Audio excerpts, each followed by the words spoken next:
চাওক পাৰ্থ, যিহেতু সন্মুখত লোকসভা নিৰ্বাচন আৰু লোকসভা নিৰ্বাচনৰ প্ৰাকখনত বিজেপিৰ ৰাষ্ট্ৰীয় সাংগঠনিক সাধাৰণ সম্পাদক BL সন্তোষ যিহেতু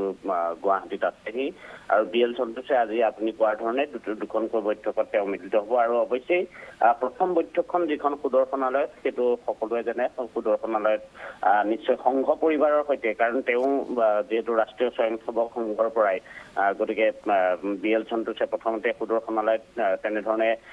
অসমৰ যিসকল ৰাষ্ট্ৰীয় স্বয়ংসেৱক সংঘৰ কাৰ্যকৰ্তা আছে, বিষয়ববী আছে, তেওঁলোকৰ সৈতে প্ৰথমখন বৈঠকত মিলিত হ'ব আৰু দ্বিতীয়খন বৈঠক কইনাধৰাত, যিহেতু এই মুহূৰ্ততো BL সন্তোষকে ধৰি যিসকল নেতৃত্ব আহিছে তেওঁলোক বৰ্তমান কইনাধৰাতে তেওঁলোক আছে আৰু কইনাধৰাত দ্বিতীয়খন বৈঠক অনুষ্ঠিত হ'ব আৰু মূলতঃ লোকসভা নিৰ্বাচন কেন্দ্ৰিকেই এই যি তেওঁৰ আগমন। গতিকে BL সন্তোষে দিল্লীত তেওঁ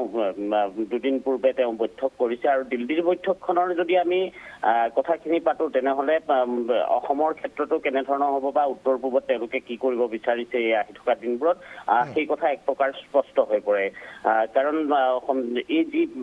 ৰাম মন্দিৰ যিহেতু মুকলি হ'ব জানুৱাৰী 24 তাৰিখে, গতিকে ৰাম মন্দিৰ মুকলিৰ প্ৰসংগটো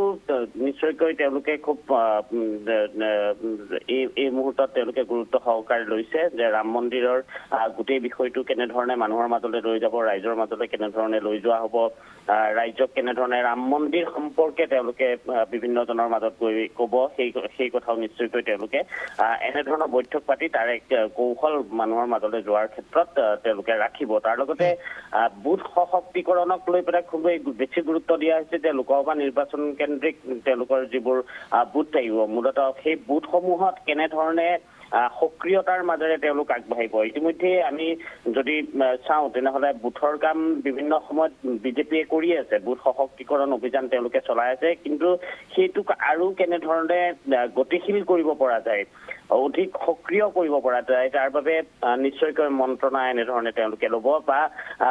বৰ্তমান সময়ত যদি চোৱা যায় তেনেহ'লে বিজেপিয়ে যি বিকশিত ভাৰতৰ সংকল্প যাত্ৰা কৰি আছে, সেই বিকশিত ভাৰতৰ সংকল্প যাত্ৰাৰ ক্ষেত্ৰত কেনে কৌশলৰ মাজেৰে অধিক গতিশীল হ'ব পৰা যায়। অৰ্থাৎ এটাই কথা যে মানুহৰ সৈতে কেনেধৰণে যোগাযোগ বা সম্পৰ্কখিনি অধিক গতিশীল ৰূপ তেওঁলোকে দিব পাৰে, তাৰ বাবে তেওঁলোকে অহৰহ প্ৰচেষ্টা কৰি আছে আৰু 24ৰ নিৰ্বাচনত। গতিকে এই যি BL সন্তোষে হওক বা ৰাষ্ট্ৰীয় নেতৃত্ব যেতিয়াই আহে তেওঁলোকে এনেধৰণৰ কিছুমান মন্ত্ৰণা দিয়ে আৰু সেই মন্ত্ৰণাখিনি দি অধিক সক্ৰিয়তাৰে তেওঁলোকৰ যিবোৰ ৰাষ্ট্ৰীয় পৰ্যায়ত লোৱা কৌশল যিখিনি আছে সেই কৌশলখিনি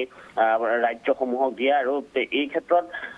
অসমৰ যি 14খন আসন তথা উত্তৰ পূবৰ যি 25খন আসন সেইখিনি কেনেধৰণে নিজৰ দখললৈ আনিব পাৰে। অসমত বিশেষকৈ তেওঁলোকৰ চকু অসমত, আৰু অসমৰ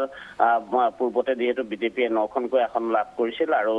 বিৰোধীৰ হাতত 5খনকৈ আসন আছিল, গতিকে এই সময়ছোৱাত পূৰ্বতকৈ কেনেধৰণে আসন বৃদ্ধি কৰিব পৰা যায়, 9ৰ পৰা কেনেধৰণে তেওঁলোকৰ আসন বৃদ্ধি কৰিব পাৰে,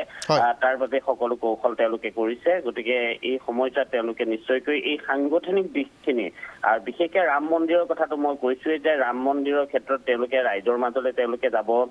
ৰাম মন্দিৰ সম্পৰ্কে সকলোকে সজাগ কৰিব। ৰাম মন্দিৰৰ যোনদিনা মুকলি হ'ব সেইদিনাখন মুকলি হওঁতে তেওঁলোকে ঘৰত কি কি ৰাইজে কৰিব, গতিকে এই যি নিৰ্বাচনৰ সময়লৈকে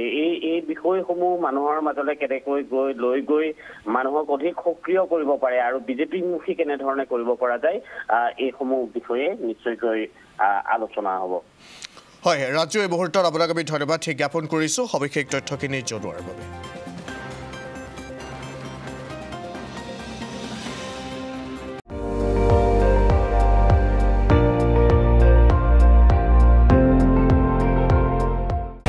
আপুনি চাই আছে ND24, সৰ্বশ্ৰেষ্ঠ নহয় সৰ্বোত্তমৰ দৌৰ।